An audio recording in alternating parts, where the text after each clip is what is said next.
Okay, so um, I mentioned this morning that I didn't know exactly what we were going to do. So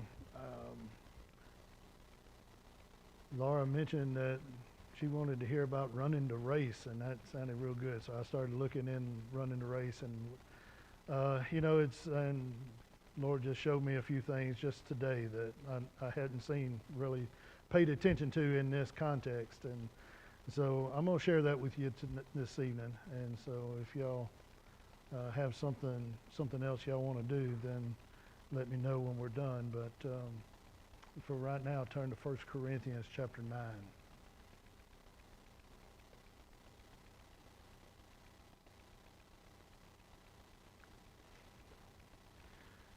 1 Corinthians chapter 9, then we're going to move over to Hebrews chapter 12. And you probably know that Paul, he was a sports guy. He liked sports, and he liked running, and he was kind of a track guy, and he liked to box. He liked to at least watch it. He was kind of a sports guy. He used a lot of that kind of analogy. The Spirit kind of led him into that. And so this is something that he had to say about running the race in life. He said in verse 24 of verse 9 of 1 Corinthians, "Know ye not that they which run in a race run all, but one receives the prize? So run that you may obtain. And every man that striveth for the mastery is temperate in all things. Now they do it to obtain a corruptible crown, but we an incorruptible.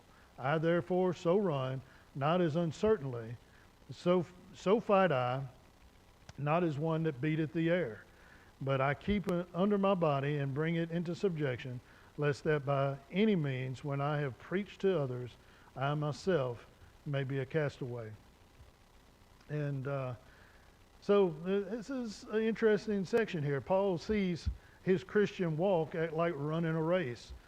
He's not talking about running the race, trying to win the race, and if I can just outrun you, I can get to heaven if I'm faster than you are. That's not what we're talking about. He's already a Christian. He's already accepted the Lord, and he's running a race with other Christians, but he's running for the prize. He's working hard for the reward that God's going to give him in heaven, right? He's working for that prize in heaven of reward, and he sees that as running a race. And he says, you run it like you want to be the master. You want to be the best at what you're doing. You want to be the best Christian you can be. You want to run this race, and you want to run it well, and you want to excel at being a Christian. The only way we're going to do that is to subject ourselves to the Holy Spirit of God, to let God lead us and guide us and direct us to be in submission to His will, and let His power go through us. You know, if we run the race by ourselves, we're not going to get very far. But God's power coursing through us, Him using us for His glory and His will to get the work done that He wants us to do, we can master this art of running the race of the Christian life through the help of the Spirit of God, and gives us that strength. I tell you, I've never been much of a runner. I told Brother Don that I threw the shot put a little bit, and I played football and baseball, but boy, that running, I was never built for running, and I'm still not, but less now than I used to be. But I could run a long distance real slow. Yeah, real slow, but not fast. But y'all, whatever kind of sport you're into, it's the same kind of concept, right? You've got to work at it to be good at it. It takes practice. And Paul's seen living this Christian life like practice. And practicing it every day. When you see where you're going wrong, you got to correct that. When I told Brother Don today, when I was throwing shot put in high school, I didn't have a coach, but they made me throw it because there was nobody else, and they didn't have much of a track team. And they said, Jones, you're going to throw shot put. Football coach did. Of course, football coach run everything. And so when he said, Jones, you're going to throw the shot put, that means Jones was going to throw the shot put. Well, I'd never picked up a shot put, and I went to my first track meet, and I just kind of threw it like I'd throw a softball, and I won the first little track meet. And I said, now wait a minute, this is easy. I like this. And then I went to my second track meet down in Anacoco, and there were two old boys down there that outthrew me by about a mile. And I said, wait a minute, this is not quite as easy as I thought it was. But I hadn't did a lot of practice, right? I didn't practice. I didn't know what I was doing. These old boys, see, I'm standing up here and I'm throwing my arm out, about to break my shoulder, trying to throw it like a softball. And these old boys get in there and they're spinning around and it flies forever. They knew exactly what they were doing. I tried to do that one time and I about tripped over my feet and fell up, and they said, what is that they say, Pelé? Is that what they say? Something like that? Yeah, they Pelé'd me out of the park there. But these guys knew what they were doing. They had practiced. They had some coach that showed them where they were going wrong, worked with them. And so this is what Paul's saying. We need to work at this. And we've got a really great coach's manual right here that shows us what we're working with, what we're supposed to do, how we're supposed to, in great detail. I mean, in great detail. Every step, every movement, every angle, every exercise that we need to do to strengthen the right muscles to get the right job done, it's all right here. And so he says he's running to master it, and you've got to be temperate in everything. If you're going to be good at it, you've got to watch. You can't be eating a lot of Twinkies if you're trying to run the 40-yard dash, I promise you. It's just not going to work. You got to be temperate in your life. You got to have a lifestyle that is conducive to growing in the Christian walk. It doesn't always have to be sinful things, right? It can be things that are just holding you back and holding you down. You had to make sacrifices. I playing football, I had to make sacrifices to play. When I played baseball, I had to make sacrifices to play. I remember, I hate it, but I didn't get to start a year of baseball because my baseball coach, I couldn't go to practice on Wednesday night because I was going to church. Well, he set me on the bench. That was a huge sacrifice. I didn't want to be on the bench. I never sat on the bench before, but because I went to church, he wasn't going to play me. Well, he played me, but I didn't start, right? And that was a big deal to me. But church is a bigger deal. God is a bigger deal. And so learning to run this race, the Christian race, is much more important. You know what? I bet I hadn't played baseball, softball, anything like that half a dozen times since I got out of college. But you know what I've done every day of my life is get up and run this race. This race is more important. And so he says you got to be temperate in all things. You got to pay attention to your body. You got to pay attention to your mind and your heart. They do it to obtain a corruptible crown. Now, again, people put themselves through all kinds of stuff. Well, I mean, sometimes they eat stuff that is nasty. They eat awful tasting food. They run for miles on end. They run till their tongue's hanging out. They put themselves through incredible pain. If you've never ran, it hurts.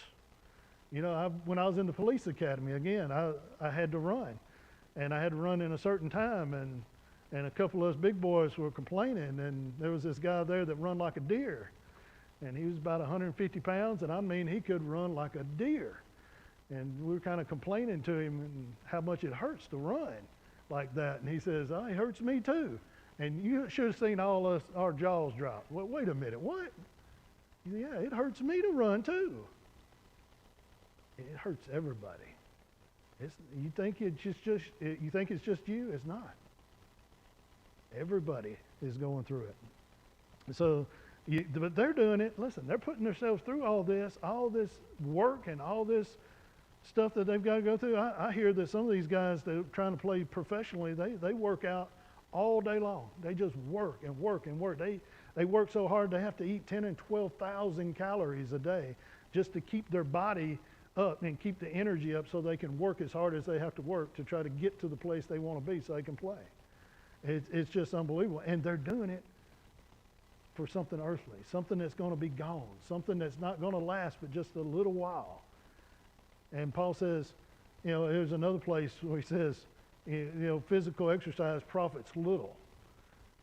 It's because spiritual exercise is much more important, much more long-lasting. As a matter of fact, an incorruptible crown at the end is something we're striving for.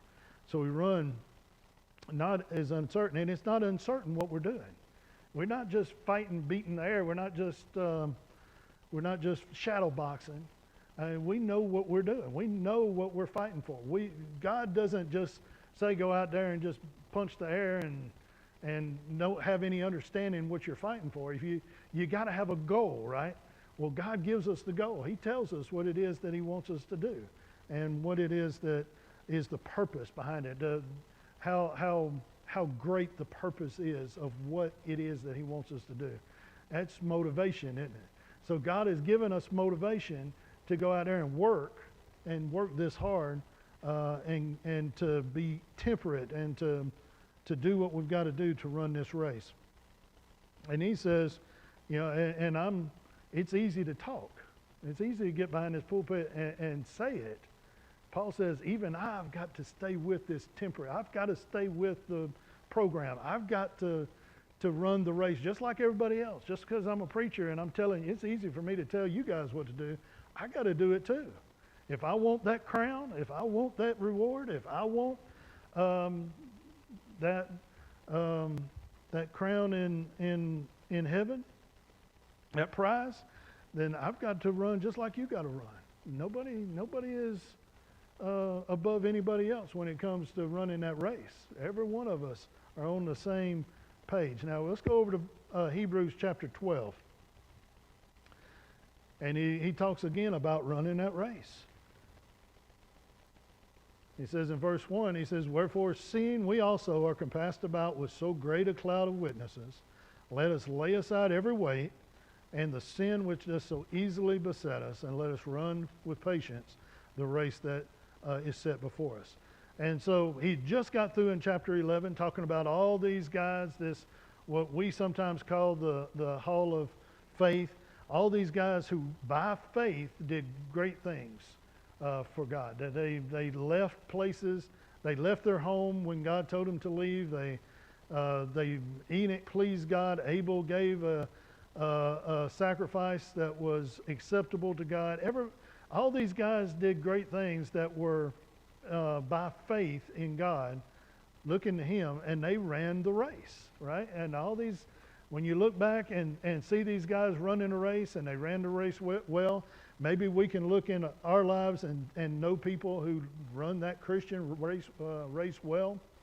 That's that cloud of witnesses. It has been proven that if you'll keep your faith in God and you'll follow His direction, God can do great things through you. He's done it through these guys, and He can do it through you too. But you got to lay aside all these weights and the sin. So you got weight, not necessarily sin, but just dead weight, stuff that's holding you back. And we tend to say, well, that's not a sin, so I don't have to get rid of that. Well, if it's holding you back, if it's weighting you down and you can't run your race well, throw it to the side. You don't need it that bad. What is it that we need so bad that we'd let it weigh us down when we're running a race? And the sin, and put it aside because it's going to beset us in our race. And he says, and run with patience the race that is set before you. The race that is set before you. You don't run other people's race. A lot of people wanting to run everybody else's race. Well, God has set a race in front of you. He's got you a purpose, and your purpose isn't always the same as anybody else's. And some of us are just constantly, I wish I was in his spot, or I wish I was in her spot. I wish I had the tools that she had. Boy, if I had the voice that she's got, I would do this. And if I had this, I would do that. And that's excuses. Because I'll tell you, God has given you what you need to run your race. But you have let something get in your way. And maybe it's just that jealousy of if I was, and that excuse of if I did, and if God would give me, and if, well, that's a weight that's holding you back to running your race. But you got to run it with patience. It's not an easy race to run. This is not run 40 40 yards and be done. This is a long, hard race. There is pain in it. There is suffering in it. You got to run this race with patience. And then he says, you're looking, listen, we're not looking to that cloud of witnesses. There is a cloud of witnesses. There is this group of people who have run the race well, and we can know that, we can see that, we can take some encouragement by that. But listen, they're not who we're looking to for our example. Jesus is. Looking unto Jesus, the author and finisher of our faith. He started it, he wrote it, he finished it. He is everything to us from start to finish and all that we need in our race. We look to him, the author and finisher of our faith, for the joy. And listen, the example that he set, we've got to be patient in our race, but think about how easy it is for us to get down. He says, but think about what Jesus had to endure and the patience that he had with people, the patience he had with pain, the patience he had with the life that he lived here on this earth. And listen, we think that we're spoiled. When Laura came through, not Laura, we pick with Laura. When Hurricane Laura came through, it knocked our power. When Laura knocked our power out for 15 days, y'all. So frustrating. But for 15 days, we had no power and no air conditioning. In August, it was hot. And we were spoiled rotten to that air conditioner to sleep under, I'll tell you. There was a time we didn't have air conditioning. I didn't grow up with air conditioning. I didn't have it until I went to college. But I'll tell you, it don't take, but I think it probably would take like one week of sleeping under it and you'd be spoiled to it. We were spoiled to that air conditioner. And we knew it for 15 days. It was not fun. Think about Jesus being God. He didn't have to deal with pain and suffering or anything. And he come down here and lived this life in that there was no air conditioner back then.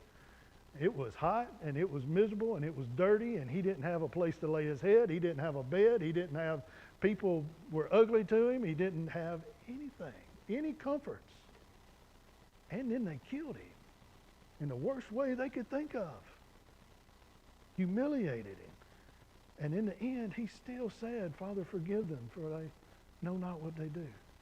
I'm doing what I have to do on this cross. Even as they're spitting on me and beating me, I have patience with them.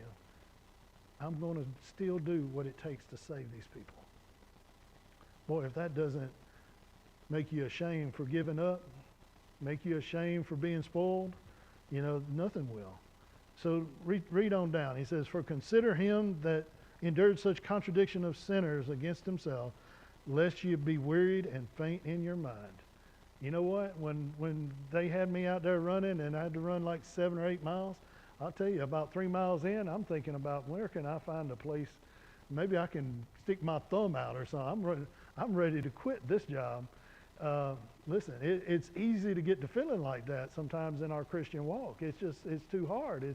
It's too much. He says, when you get to thinking about that, think about Jesus. You get to feeling like it's just not worth it. Satan gets to making you think, this is, nobody appreciates you. It doesn't matter. Nothing you're doing really matters. And you start thinking those thoughts and you're ready to quit and you're ready to faint.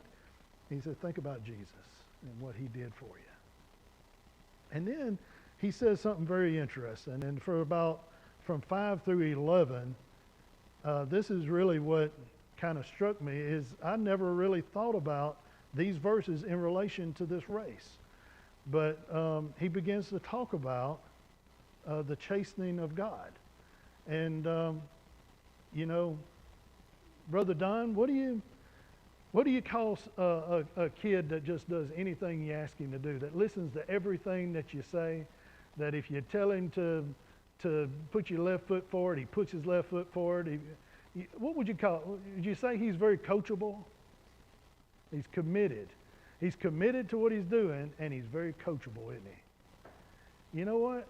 Have you ever had a kid when you told him, look, if you do this, you'd run faster? And he says, nah, I'm going to keep doing it like I'm doing it. You ever had that?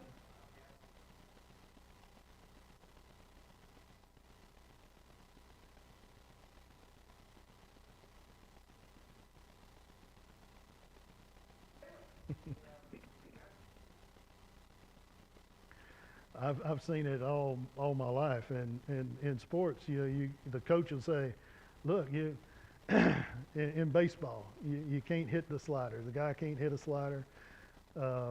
Coach says, "Look, if you, let's practice hitting the slider." "Oh, I can hit a slider." "Well, you've been pitched 9 of them and you struck out every time. Um, we need to practice." "No, I don't. That sun was in my eyes, and this happened, and he called bad calls. That was outside by a mile, and it was low, and it's not my. I can hit it. I can hit. I don't need your help." And that kind of thing all the time. These guys are not coachable. They think they've got it all down. Listen, I think what the author of Hebrews is telling us here is that we got to be coachable in this race, and that's sometimes it's hard to do, isn't it? Because I've had these coaches, I know what it's like. Somebody is always there with something negative. They never say, "Oh, you're doing great." They're always saying, "Hey, look, you got to do this. Hey, look, you need to do this better. Hey, look, you need to do that better. If you do this, you do this better. If you do that, you do that better. If you do this," and eventually you're like, quit telling me to do stuff. If that's all you're going to do is tell me I'm doing it wrong, I don't want to hear it no more. You know what's very interesting about that? Is this Bible constantly, from the time that we get saved to the time we die, it is constantly pointing out to us how we can do better. Constantly. And I think that's what happens sometimes. I think people, they've got the wrong idea about this correction, and they think, "I'm just sick of hearing it. I'm sick of feeling convicted. I'm sick of reading. I can't read 2 verses without something getting under my skin." This Bible's constantly telling me that I can't watch what I'm watching, that I can't say what I'm saying, that I can't talk to my wife like I'm talking to her, that I can't raise my kids like I want to raise them. I can't, and it does. It does. But it's a good thing. We're so used to that being a bad thing. You know, I talked the other day about my football coach, and he was something else. But he worked the tire out of us, and he constantly was down on it. He was constantly telling you weren't good enough, constantly telling you to work harder, constantly making you do more push-ups, constantly. We did sit-ups one time until nobody in the class could do sit-ups, and he was still standing there saying, "1," and nobody's moving. I mean, we couldn't walk for a week. We thought, this is unreasonable. Until we went 10-0. We thought, wait a minute. Yeah, I don't appreciate the way he acted. And listen, there's no excuse. He could have done it in a Christian way. He didn't have to cuss us out. But he could have coached us and driven us in a Christian way. But the point is this. He was hard on us, and we worked hard. And we worked harder than everybody else, and it showed up on the football field.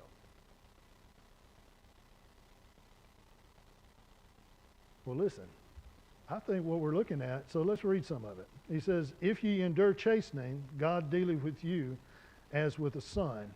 For what son is he whom the Father chasteneth not? What son does the Father not try to teach to do what's right?" What son is the Father that loves his child? Is he not going to try to teach him right? Teach him what's good for him. Help him to be the best he can be. "But if ye be without chastisement, whereof all are partakers," all of God's children are partakers of this chastisement. So listen, you're not the only one that reads the Bible and it convicts you. It does it to me. It does it to everybody who is a Christian. You know, we hit on it a little this morning. I'm just going to throw it out there again this evening. I think that sometimes we're a little bit, there's no nice way of saying this. I think we get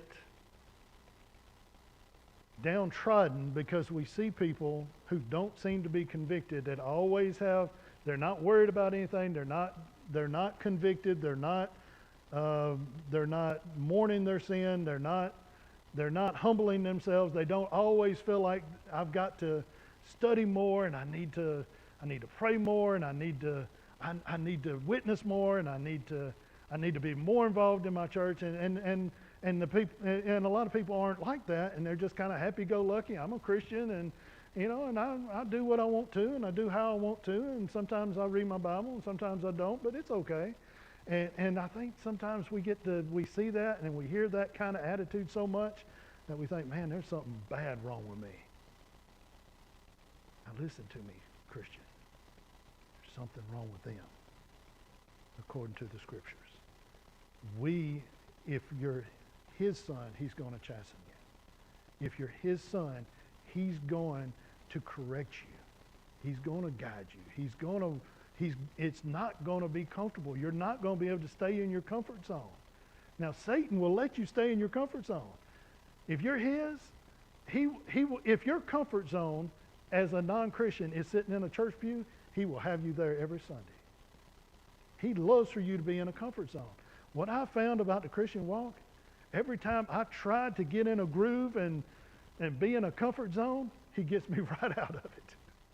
And that's uncomfortable for me. I don't like living my life outside my comfort zone. And guess what? I've been doing it for 35 years. It ain't killed me yet. And when it does, I'll go to heaven to be with him. You know what? I can be in my comfort zone for eternity. But he doesn't want me in my comfort zone here because we got work to do. You know what happens when you get in your comfort zone, Brother Don? When you quit playing football and you quit playing baseball and you quit running track and you quit jogging and you quit exercising, you know what happens? You find a lazy chair somewhere and that's all you want to do is watch TV. You turn into a couch potato. You're not good for anything or anybody. You're not doing anything that's worthwhile. We got to stay out of our comfort zone. If you're one of his, if you're not being chastised, if you're not being corrected, if he's not working you and molding you and keeping you out of your comfort zone, he says, you're not a son. So it is a good thing to be the son. It's a good thing to be chastised. It's a good thing to be corrected, to be coached up. Our job then is to be coachable, right? Listen to what he says. Furthermore, we have had fathers that are in the flesh that corrected us, and we gave them reverence. Now we were, sometimes it's not like that, but a good father who's is doing his best, and he's making lots of mistakes, but a child loves his father and reverences his father, puts his father on a place of respect in their life, because why? Not because he didn't make any mistakes, but because he loved them enough to try to correct them and to drive them a little bit, to lead them into that place, to chastise them enough to get them out of those wrong things that they know innately will hurt them. I'll tell you, the worst thing you can do for a child is not correct them. They will hate you for life. I've seen it. These kids will be bitter and angry toward a parent who gave them everything they wanted. I mean, gave them everything they wanted, let them do anything they wanted. And you couldn't get them out of that for nothing. They're stuck in it, but they're angry at the ones who made them that way. It's no lie. Our Father made mistakes, and you put him in a place of reverence, but how much more? Listen, how much more should we put God in that place of reverence, who knows exactly what we need? We not much rather be in subjection to our Father of spirits and live. So he knows exactly what we need. For they verily, for a few days, chastened us after their own pleasure, the best they could, but he for our profit. So listen, it's going to seem like sometimes in our Christian walk, as we read the Bible and study and we are engaged in this race and trying to learn more, and it just seems like I can't open the Bible and read 3 words without God convicting me of something else that I've got to get out of my life, something else I need to do, something else I need to work at, something else I'm not doing as good as I should. a place in my, a way that I'm talking, a way that I'm parenting, a way that I'm being a husband, the way that I'm being a pastor. It is always something. And he says, but it's for your own good. It's for our own good. And he says, you've got to learn to see that. You can see it one of two ways. You can either see it as, oh man, I am so sick of being told what I need to do. Or you can look at it like, I didn't know that. I really needed to know that. This is going to help me be a better person, a better Christian, a better race runner for Christ. Now, no chastening, remember verse 11, no chastening for the present seemeth to be joyous, but grievous. Nevertheless, afterward it yieldeth the peaceable fruit of righteousness unto them which are exercised thereby. Listen, it is hard to see it sometimes in the heat of the moment. No chastisement is joyous in the moment, but grievous. It is hard sometimes to be told, look, you've been trying, but you got a ways to go, son. I know you think you've sacrificed a lot, but I got a little more I need you to sacrifice. I know you think you've been working hard, but you can work a little harder. Sometimes that's hard to hear. That's hard to feel in your heart. But it's for our own good. And it, most of all, is for his good. And we've got to keep that in mind, that this is not a bad thing. This is not a negative thing. This is God saying, you are my son, and I've got work for you to do, and you've got a race to run, and I want you to be in shape, and I want you to be ready. Listen, you run these races, you play sports long enough, you know what's going to happen, Brother Don? Like happened at Anacoco? That first track meet wasn't too tough, but you're going to run into somebody tougher. You boxing, that first guy might not be that tough, but Grandpa said there's always somebody out there tougher. You know, there's always that tough team. There's always that hard game. There's always somebody out there. There's always you're gonna meet a time in your Christian walk when you need everything you can muster. When you need every bit of knowledge, every bit of endurance, every bit of strength, every bit of godly wisdom, you're going to need everything that God could give you over the last 48 years to get through this next week or whatever it may be. Listen, if you've been sitting on the couch eating Twinkies watching TV, Satan's going to eat you alive. He's going to eat you alive. It's a good thing to be chastised. It's a joyous thing. And the more that we get experience and we begin to be grieved by the chastisement, we begin to see, though, because we've been through this before. Brother Don, if you run enough marathons, you know there's going to be another day, right? You know that the pain's going to end, and tomorrow I'm not going to die, and tomorrow's going to be another day, and I won't have to deal with this pain quite like that, right? You begin to realize with experience in the Christian walk that tomorrow's a new day, and I serve a good God who will bless me and take care of me, and in the end, when it's all said and done, he has got reward for me in heaven. You know, it's just an awesome thing, and I know it seems like a little thing, but it meant a lot to me today. You know, it's interesting that I didn't have a clue what I was going to preach on until this afternoon, and he showed me something that really touched my heart today. So I shared it with y'all. Thank you, Hillary.